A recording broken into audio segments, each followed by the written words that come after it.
ராமநாதபுரம் மாவட்டம் திருப்புலானி அருகே குத்துக்கல் வளர்ச்சின்னு ஒரு கிராமம் இருக்கு. இங்க தனியாருக்கு சொந்தமான ஒரு இடத்துல கிணறு தோண்டும் பணி நடைபெற்றுருச்சு. அதிகாலையில ஒரு 4 பேர் தோண்டும் போது திடீரென மண் சரிந்து 2 பேர் உள்ள மணலுக்குள்ள சிக்கிட்டாங்க. அதாவது பால்சாமி சின்னையா 2 பேரும் உள்ள மணலுக்குள்ள சிக்கிட்டாங்க. உடனே போலீசார் மற்றும் தீயணைப்புத்துறையினர் வந்து ஜேசிபி மூலமா அந்த மண்ணை தோண்டும் போது ஒருவருடைய கழுத்துடைய பாதி பகுதி வந்து கட்டாயிருச்சு. அந்த ஜேசிபியுடைய இயந்திரம் வந்து பாதிக்கப்பட்டு அந்த கழுத்துடைய பாதி பக்கம் கட்டாயி உடனே உயிரிழந்துட்டாரு. மற்றும் இன்னொருவரை வந்து மீண்டும் வந்து தோண்டிக்கிட்டு இருக்காங்க. காயத்ரி ஆனந்தன், தற்போது மற்றொருவரை மீட்கும் பணி எந்த அளவுக்கு நடைபெற்று வருது? மீட்பு பணிக்கான இயந்திரங்கள் போதுமான அளவு அங்க இருக்கா?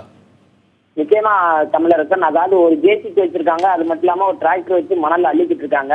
சிறிய சிறிய பகுதியினால உடனடியா தோண்டிடுவாங்க. தோண்ட மண் வந்து உள்ள சரிஞ்சுக்கிட்டே இருக்கிறதுனால அந்த மீட்பு பணிகளை வந்து கொஞ்சம் தாமதம் ஏற்படுது. ஆனா வந்து போதிய அளவு போலீசார் மற்றும் தீயணைப்புத்தினர் அங்க உள்ள கிராமத்துக்கு ஈடுபட்டு வர்றதுனால இன்னும் ஒரு 10-15 நிமிஷத்துல அந்த புதைந்து போனவருடைய உடலை வந்து மீட்டுறலாம் அப்படின்னு சொல்லி காவல்துறை வந்து உறுதியளிச்சிருக்காங்க. தமிழரசன், ஆனந்தன், மண்ணுக்குள் இருவர் புதைந்து விட்டார்கள் என்ற செய்தி வெளியாகி இருக்கும் பட்சத்தில் எப்படி ஜேசிபி இயந்திரத்தை கொண்டு அவர்களை மீட்க முடியும்?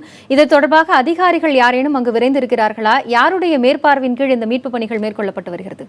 அதாவது வருவாய்த்துறை அதிகாரிகள் இருக்கிறாங்க, தீயணைப்புத்துறை அதிகாரிகளும் இருக்கிறாங்க. அதாவது என்ன சொன்னாங்கன்னா, மேலாத்துல அந்த மேல் உள்ள மண்ணை தோண்டும் போதுதான் தோண்டி அப்படியே எடுத்துடலாம் அப்படின்னு நினைச்சிருக்கேன். ஏன்னா குறுகலான இடம், அந்த பகுதியில ஒரு மனிதர்கள் இறங்கி அந்த மணலை வந்து அள்ள முடியாது.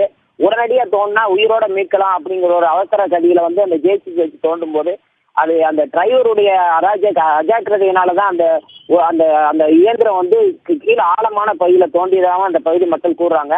ஒரு கவனக்குறைவினாலதான் அவருடைய கழுத்து பகுதியில அந்த இயந்திரம் வந்து மோதியதாகவும் தகவல் வெளியாகிட்டு இருக்கு. காயத்ரி, ஆனந்தன், தற்போது மற்றொருவரை மீட்கும் பணி விரைந்து நடைபெற்று வருது அப்படின்னு சொல்லியிருக்கீங்க. தற்போது அந்த மீட்பு பணி நடைபெறும் இடத்துல யார் யாரெல்லாம் இருக்கிறாங்க? எந்தெந்த அதிகாரிகள் எல்லாம் அந்த நிகழ்விடத்துல இருக்காங்க?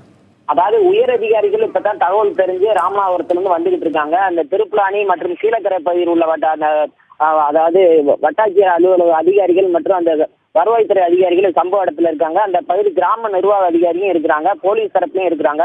உயர் அதிகாரிகள் இப்ப அந்த இடத்துக்கு வந்து சம்பவ இடத்துக்கு வந்துகிட்டு இருக்கிறதா நமக்கு தகவல் சொல்லியிருக்காங்க. தமிழரசன்.